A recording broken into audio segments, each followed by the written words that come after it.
you think of hyper, super badass naked bikes, you're not thinking of like little cc naked bikes like the test we did before, or 650cc naked bikes, which we've also tested, or even 900-ish cc naked bikes, which we've also tested. No. We're thinking of this lot you see here. The Ducati Streetfighter V4S, KTM 1290 Super Duke R, Aprilia Tuono V4, the BMW S1000R, Triumph Speed Triple, MV Agusta Brutale 1000 RR. That's quite a mouthful. And there's one bike we're missing, which you maybe not, maybe wouldn't expect to be in a test like this. Kawasaki Z H2. I'm tired just saying all those names, and we're really tired just riding all these bikes because they're all monsters, and not in the Ducati term. Man, guys, so we've taken these 7 bikes on the street and on the dyno and weighed them all. This has been the test we've been waiting to do, right? It's 2021 for Mo has been the summer of naked bikes, capping it off with this, our heavyweight test. And I guess we've saved the best for last. And before we get into how we're rating each of these bikes, let's get into some general thoughts about this class in general. And let's start with my buddy here, Mike VN. I'm gonna put you on the spot, Mike. This class of motorcycle in general, what's your take on it? This class of bike is all about kind of a split personality. It's supposed to do, for me, a lot of different things at once.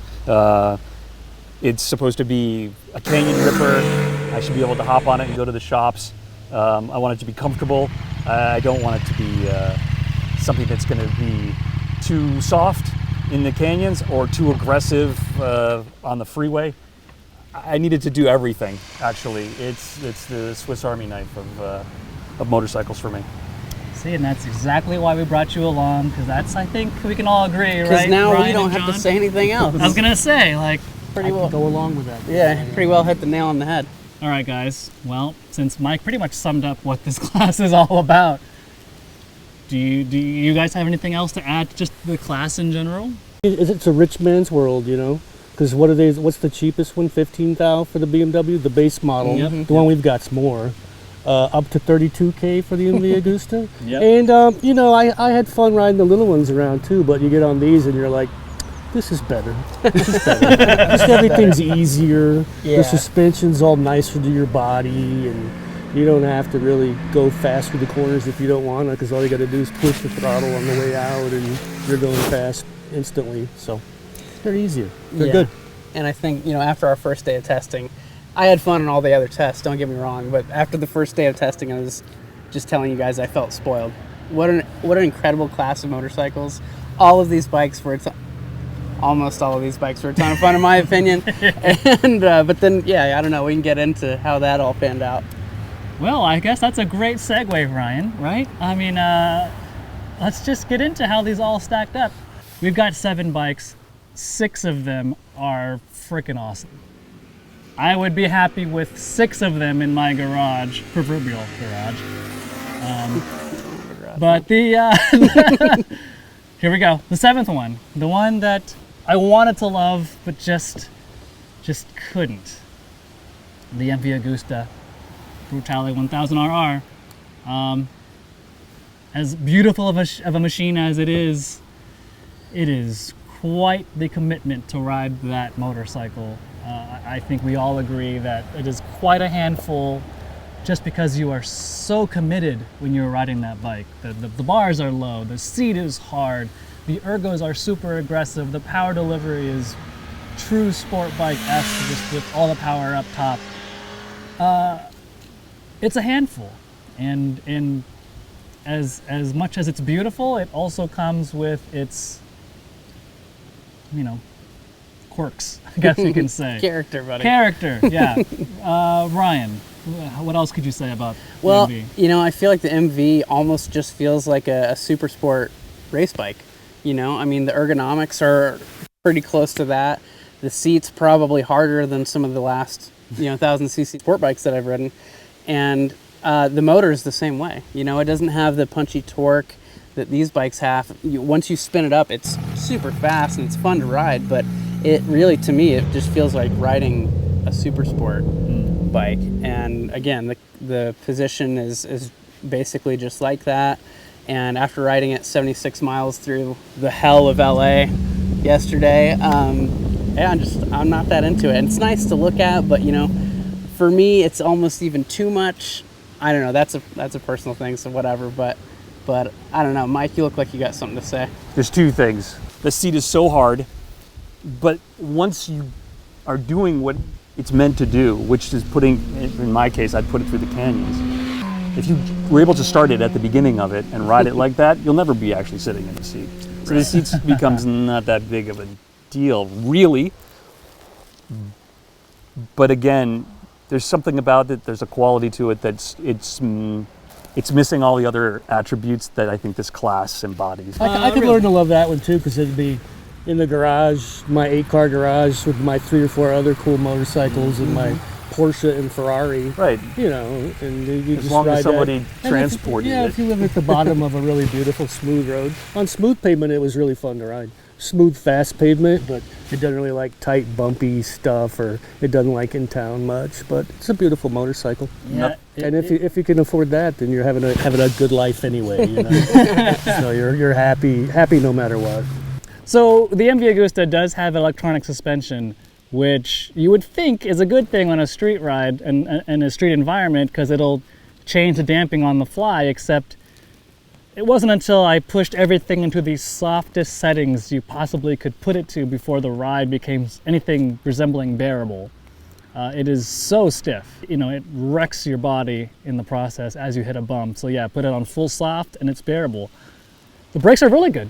The brakes are really good, because then it's so good it slides you down that slippery seat and, you know, makes your stuff smash the gas It's got tank. that bifurcated seat, right? So you kind of don't sit on a full surface area. You sit between two surfaces. Well, and that bike was also supposed to put out like some incredible power numbers, right? Yeah, we didn't see What that. happened with that? That didn't really happen on the dyno. Not by a long shot. Yeah. It spun the drummer to the tune of about 160 odd horsepower, which is a lot of power, don't get me wrong, but not anywhere near their claimed crankshaft numbers, which if you account for driveline losses, it still doesn't add up. Yeah, so there's that. However, I want to put a silver lining to all this before we move on to the next bike. There is a Brutale RS version, not the RR version. That one is not only like $10,000 cheaper, but actually has a real padded seat and handlebars that actually come up and up towards the rider for a much more comfortable position. In this class of bike, with the other things we've got around here, I think that one probably would have fared better in this category, but that's not the bike we have, and that's not the bike we're gonna test. So as we move on, this is where things get kind of complicated, because pretty much positions 3 through 6, we couldn't really agree on any particular, none of our scorecards really added up likewise for positions 3 through 6. So let's just put them in a random order, starting with the Triumph Speed Triple. In my opinion, it's a great bike, but in this class doesn't really stand out in any particular way. Would you guys agree, Ryan? Yeah, I mean, I'm a big fan of the Speed Triple. You know, I got to ride at the introduction, I got to ride the RS around the racetrack out at Chuckwalla, and I had a really good time on the bike. But yeah, I mean, in this class with all of these other bikes, it doesn't really stand out. You know, when you have, again, like we talked about with some of the other comparisons we did, it just doesn't stand out in a way that a lot of these other ones do. I mean, it's got good brakes, it's got good power, it's got a stable chassis, but it's not quite as quick as the other bikes. It doesn't have as much torquey, you know, grunt as the Ducati or, you know, the KTM. And so it just kind of, you know, it starts falling behind. And even though they made the new bike with this new 1200 RS, it's still not, you know, as exciting as some of these other bikes. I think the goalpost to add to that is it's moved further away. Right. I've known the 1050 one. I didn't see that great of a leap in the time that Triumph generated a new motorcycle to keep up with the rest of the pack, and it feels like it's still doing the same tune and everybody's moved on. And unfortunately, there's just better machines than it. Yeah, the bar's set pretty high these days. Pretty high. They should bring back the bug eye headlight one in neon pink. Yeah. What was that pink color called? Atomic pink? Atomic pink or something? Atomic red. I kind of lost interest in about that era, personally. But I mean, it's a perfectly nice motorcycle. I'm the one who lives the farthest away, down in Orange County, so I'm going an hour up here, an hour back. And the Triumphs, I mean, we ride them on the back roads like maniacs. That's kind of our thing that we do. But for getting home on the freeway, the Triumph's awesome. It's got cruise control. And it's got also cruise control. the lightest bike here. If you're looking for a commuter that's comfortable and, you know, and can certainly go crazy in the canyons on it too. It's not like it fell behind. Right. But it's just a little. Some of the other bikes are a little easier to go quickly on than the Triumph is. Yeah, and I do think the Triumph, and you see this throughout Triumph's entire lineup, the amount of refinement that they've gotten with their electronics, and save the quick shifter on our bike. Yeah. You know, the electronics package, and just riding it around town or riding it out here, it's not that bad. Whereas some of these other bikes, you know, they're so torquey and the throttle can be a little snatchy when you're lane splitting and you're on and off throttle the whole time. But I feel like the Triumph is super smooth. And like it's the lightest bike by far at 436 pounds. Is it really? Yeah, the next heaviest bike's the BMW at 450. So I mean, it's quite a bit lighter than the rest of the bikes here. So we're gonna go from the lightest bike of this test to the heaviest bike of this test, the Kawasaki Z H2. And how much heavier is it? It's about 100 pounds. If you're going from the lightest bike to the heaviest bike, to that, yeah. We're talking about 100 pounds. And none of that matters because it has a supercharger, That's and right. that thing just transforms the ZH2. Talking about the ZH2 revolves around one thing: that engine. That supercharged 4-cylinder is bananas. It's my first time riding any of the H2 line with the supercharged engine in it, and holy cow, it just blows me away how cool it is. I mean, basically from idle until red line, you get on it and it just snaps your head back and rips your arms off with the sheer acceleration that it gives. It's absolutely wild. I'm borderline. I love that bike. That thing is so cool. It was close to being my favorite street bike of this test. Not a super big fan of the way it looks. The interface of the gauges and how you can adjust different things is pretty terrible in my book, but none of that matters to me because that engine is amazing. But I'm gonna stop talking about it and let these guys say some words. Johnny, you've had a lot of time on that platform. He loves it. What do you think? I know what you're gonna say, but tell the audience there what you think. My subjective listing, numero uno, is my favorite bike. It's part of my impoverished Midwestern childhood and stuff. You know, I kind of want one to be practical too. And when we were giving it the berries on the curvy roads, it's 100 pounds heavier, but I didn't notice it was ever having a hard time keeping up. And if you lost a couple of feet, maybe mid-corner, you just give it this on the way out and trust the traction control, and you're right back on everybody else again. And like I said, for getting home and back at the beginning and end of the day, which is like 2 hours combined, that thing's the plushest, nicest one to roll along on with the cruise control on. If you want to go 100 for a while when there's no traffic, you can do that.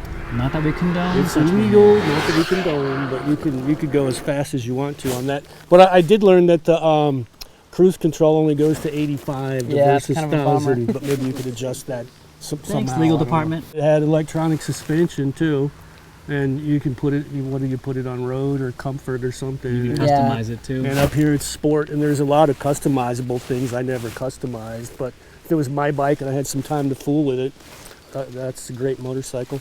And it's a Kawasaki, it's not going to break down. Well, it might, but it didn't on us. I doubt it will. They never have before.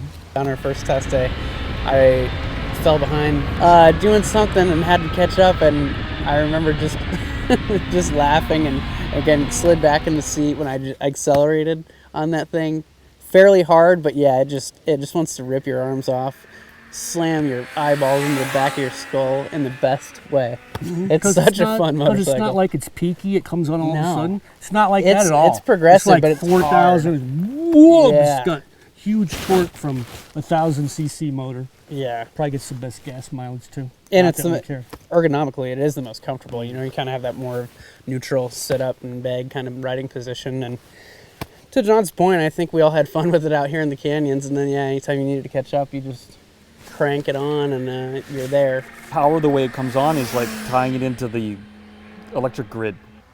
It just, all of a sudden, you've got limitless boost, and it just keeps pulling.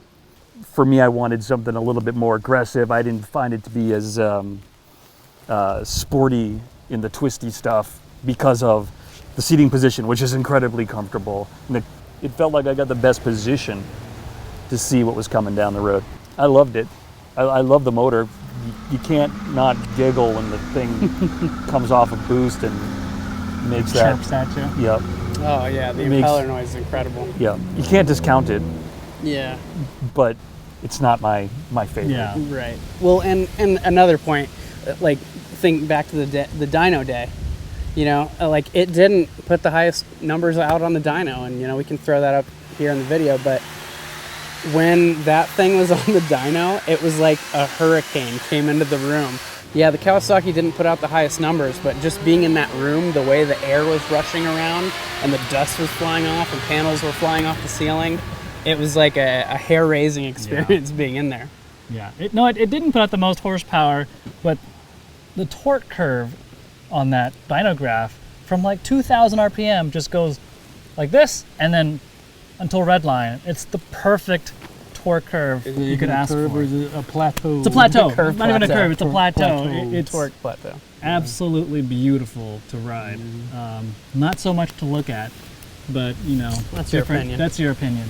Yeah, even I, as much as I like it, it's not my favorite one to gaze upon. But when you're on it, you can't really see it. So you know. Yeah. It's got a nice paint job. Yeah. As a great headlight too. I learned last night. Yeah. It's a super, super cool bike, and if street riding is your primary jam with it and you just want torque forever and ever and ever, you could make a lot worse of a choice than that. It's a really cool bike. Let's move on to the BMW S1000R. It's pretty much the S1000RR / 1R / off some of the bodywork, and you've got this bike. It has been retuned for more streetable power to the what BMW says is 165 horsepower. On the dyno to the back wheel, we got 151 horses, if memory serves correctly.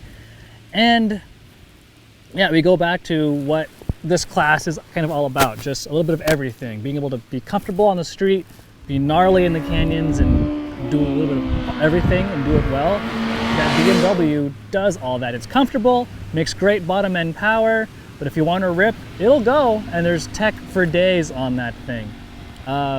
Really cool platform. I was really impressed by it, and that's saying a lot considering the couple of past BMWs I've ridden on various other tests we've done. I've been bashing them pretty hard, but this one is actually really, really cool. Mike, thoughts on the BMW? I liked it. It's not my favorite motor, not because it's bad, just because it just does everything so well. It's very sterile.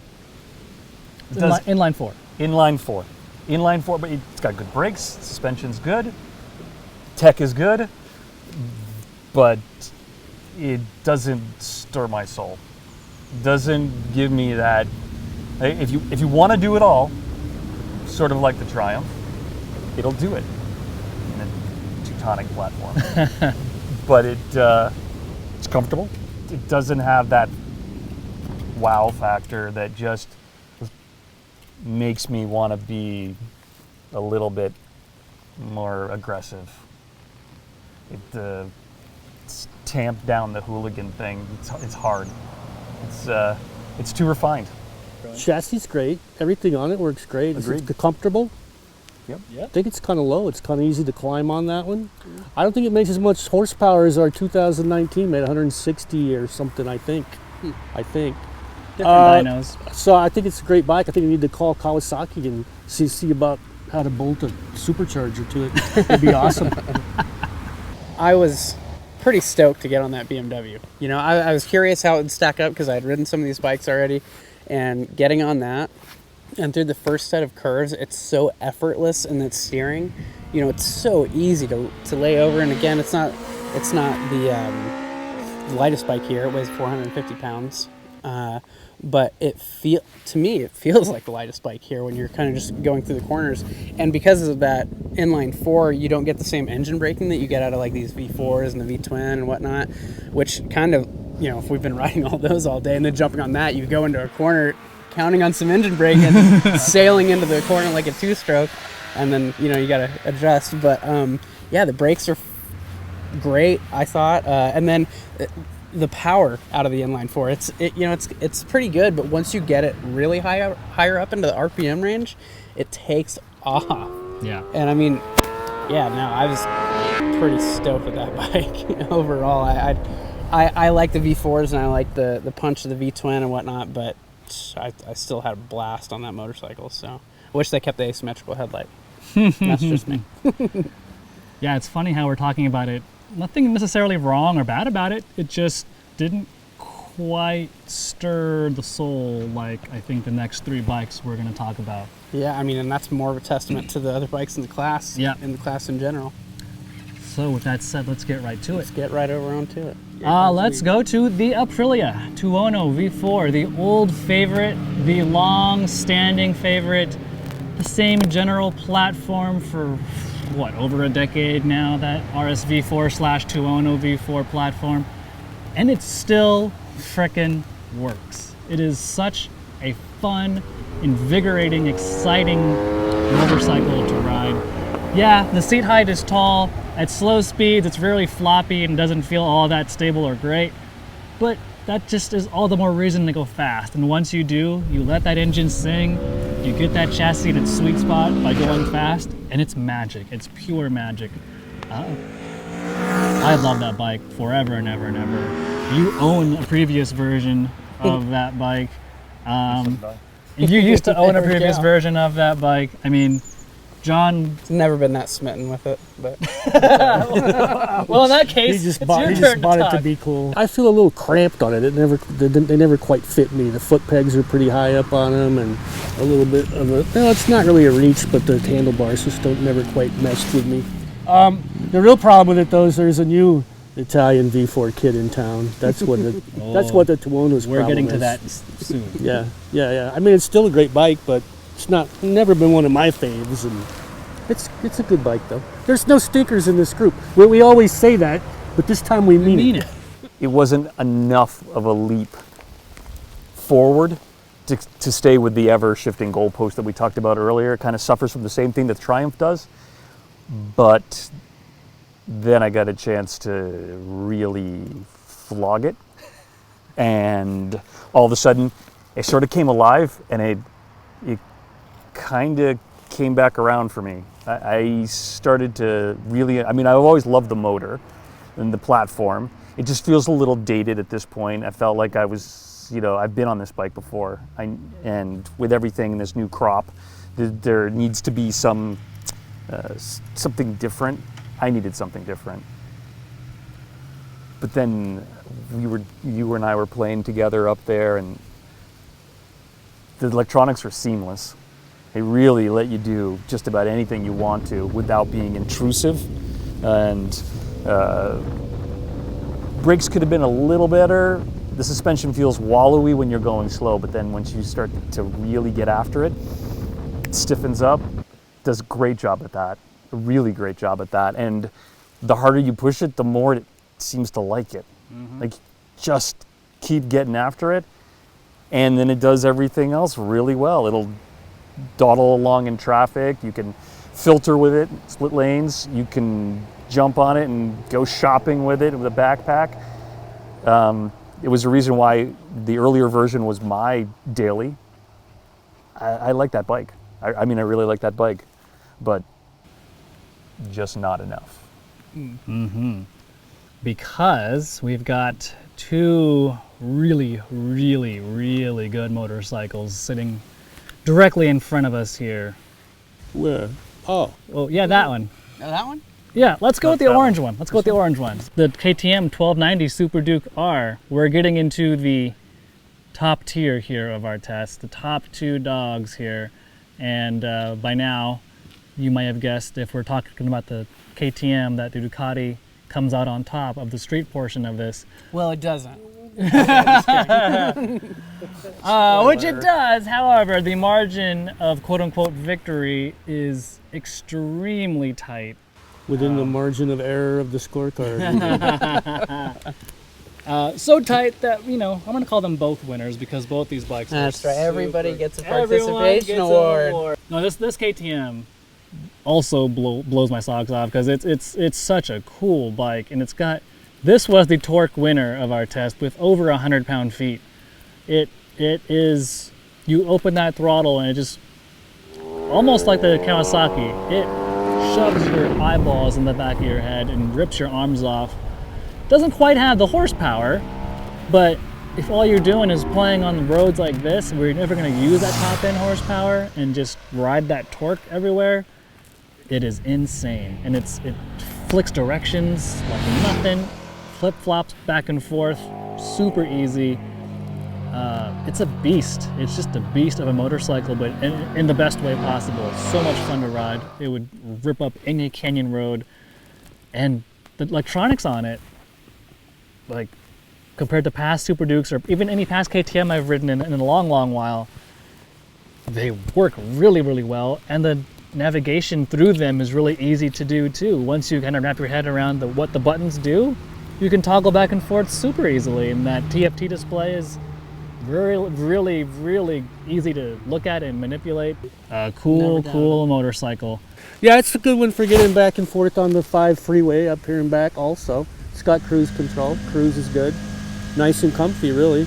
And you can reach down with your left hand and put less preload in the shock when you want to, then dial it back up again. Right hand. Oh, it's on the right side, actually. Yeah, it's right there. It's right there. And you can adjust your fork on the fly with the little twiddlers. Well, yeah, little You don't twiddlers. have to mess with any buttons to push, That's any true. menus to navigate. Yeah. Because you got your compression and rebound right there under your hands. Very good ergonomically. Mm-hmm. And yeah, it's a beast. It's got great brakes. It's got great acceleration. Come flying off the corner with a and trust the TC to keep you from hurting yourself. It's a great motorcycle. Before, this bike was very much, it was like the bike for a larger person. You know, it had a very open ergonomic cockpit and whatnot, and it also had a very much of like a supermoto feel, and it still has that, but it's definitely coming more into line with kind of the rest of the naked bikes. It's not, your feet aren't so low, your arms aren't so wide out. It's a little bit more compact now, but I like it in terms of handling.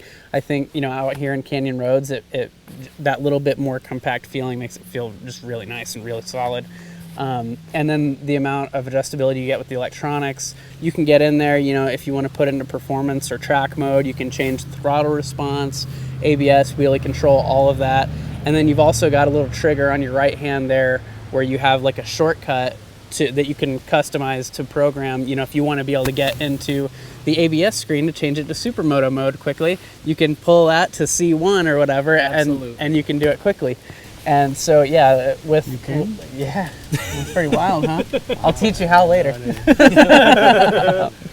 But yeah, no, it's such a freaking awesome bike. I like the orange. I dig that matte blue. It's cool. And yeah, the performance out of that thing is immense. Amen. Mike? Amen. Yeah, this is pretty much, we're in the sweet spot of what I'm after when I'm talking about this class. These two bikes, this one, I mean, it's, for me, on my scorecard, it's almost a tie. You really are just down to motor choice at this point. I think we were talking earlier about the rawness of that engine. Right. It's almost like it's tuned into it that way. Yeah. And I kind of dig that a lot. Yeah. Like a lot. Yeah, The bars are wide. You can kind of chuck it through a corner. Tight stuff is, you know, somebody on a sport bike is going to just be all on their wrists and hating life, and you're just going to gobble them up. through any kind of canyon twisty stuff. It'll take narrow stuff, wide open stuff. You know, you're not going to get any kind of wind protection out of these things, but you're not really going to care all that Adds much to the either. experience, right? Yeah, it cancels it out. I would prefer a little bit more bite out of the brakes. The suspension being, I think maybe out of all of the bikes, there were only 2 that had conventional, like non-semi-active, fully adjustable suspension. This being one of them. Maybe the Triumph was the other. Yeah. And that's sort of my world anyway.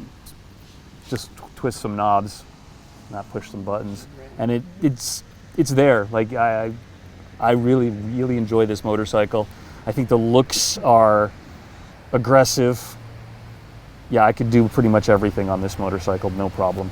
All right, gents, that takes us to the Winged beast over there. winged beast, Ducati Streetfighter V4S. Technically the winner of this street portion of our test, but really the KTM was a close second, and like we said before, 6 of these bikes I would be more than happy to have at my house. But when you're splitting hairs to the finest degree here, this Ducati really kind of does it all. It's an absolute beast when you want it to be, and it's completely docile and gentle when you want it to be. It's comfortable, the bars are in a good position. I mean, the looks are subjective, but I think it looks good. Electronics, seamless, easy to navigate, does its job well. It's dare I say it, it's the complete package. All of us except John put the Ducati as our number 1 bike. Really? You swine. Yeah, for me, it was like, It was number 2. I think it was like by 0.01 or something. It's fractions. When It's very, very, very close, but we can all agree it's a really good bike and deserving of a very high placing in this test. Maybe not the top spot in John's case. But with that said, let's start with you, John. Likes, dislikes? Show of hands, who would take the Ducati over the KTM? Oh, For $6,000 extra dollars? No, if money's no object, which for me, I can't afford any of these, so I'm just conjecturing. Yeah, I'd still You take take the the Ducati. Ducati? Yeah, I just. think I'd take it. Just. Take the Ducati, yeah. I don't know. Can I get both, please? Yeah, it's great. That'd be great. You got the money for it. It feels almost as fast as the Kawasaki, but it makes the power in a different way. Like if you get it up to 13,000 RPM on a long straight and in 3rd gear or so, you're glad it has little winglets, because when it gets up there, it just starts taking off like a rocket ship. It's frightening almost. You're glad it's got the winglets and the Ducati wheelie control. But yeah, it's real docile. It's nice to ride around town, down the 5 freeway, back and forth too. I don't think it has cruise control though, does it? Does not. You know what? I'd take the KTM over. I take that So back. fickle. I take that back. But you know, that's You can going to get be me the like the grips. MV Agusta almost, just a special occasion toy. But you could have it for an everyday bike if you could afford it, I Yeah. guess. But Yeah. yeah, it's a beast. It's nice. It's very comfortable too. Yeah. It really does everything really well, you know, and like Troy was saying, you know, you could go around town on it, it's fine. You don't have to get into the monstrous power that it makes. And going back to the dyno, it did make the most power. It pumped out 177 horses. And then right before Redline, the wheels started popping on the dyno, which was terrifying for our dyno operator, Yeah. but I thought it was cool to take a video of. But man, and again, the V4 in that versus the Aprilia, they feel completely different, Yeah. which is also pretty cool. I mean, it's been great for us, you know, to get to sample those two back to back. But they're both really cool motors, but this one almost, has like very much like two kind of I mean, you've got that Dr. Jekyll, different- Mr. Hyde. Yeah. You got the different firing order too. but Yeah. Yeah. I mean, and I don't know, and it manages to be so smooth too. Yeah. Really It's smooth. It's pretty incredible what they've done with that machine, and then the electronics package, it's just so well refined, and the brakes and the handling is great. The riding position is very much upright. I mean, I would say it's almost a little more neutral than the KTM, even maybe. I think It's it's just super comfortable. right by the Kawasaki. Mm-hmm. Comfort wise. Mike, I know you really like the Ducati. Yeah. For you are a Ducati fanboy. However, I'm not going to argue. you what do you think of the Street Fighter? I think everything that everybody's already said is completely accurate. I also would add that I like the styling, probably right up there with the MV in my book, as far as just sheer. It's in my garage. I want to stare at it. It's interesting. It's got that soul that I look for in a bike in this class. So it gives me everything that I'm after on all those other points that we talked about. I can take it out docile, or I can go rip on it. It can do freeways. It's comfortable enough. You can be on it for a good chunk of time. Nobody's going to get upset if they added an extra 100 miles. You're just going to have to stop by the fuel station Right. to top it off. It's focused, like very much so, like most Ducatis that I've had the experience of riding. It really has a mission. But unlike previous versions, this one can actually be dialed back. I think the mapping gives you enough alternatives so you can really choose the ride you want with it to experience. Total package? For me, it's a total package. It's the definition of that Swiss Army knife that I was talking about earlier. But there is, still cooks the back of your thigh a little bit, the back, or your leg, like down around here. Gets a little warm. I only noticed it, I didn't notice it out here at all, but lane splitting. Right. That, it got a little hot. Sure. Not nearly as hot as other Ducatis that I've ridden. Sometimes it's a good pain. Yeah. Yeah. In the heat of passion. In the heat of passion. Go faster, you'll feel it less. There we go. There we go. Until it cauterizes your thighs, and then you won't feel anything. There we go. So. Well, kiddos, that about wraps up our street test of these 7 badass naked heavyweight bikes. Whew, I'm getting lightheaded just thinking about what we've done with these things.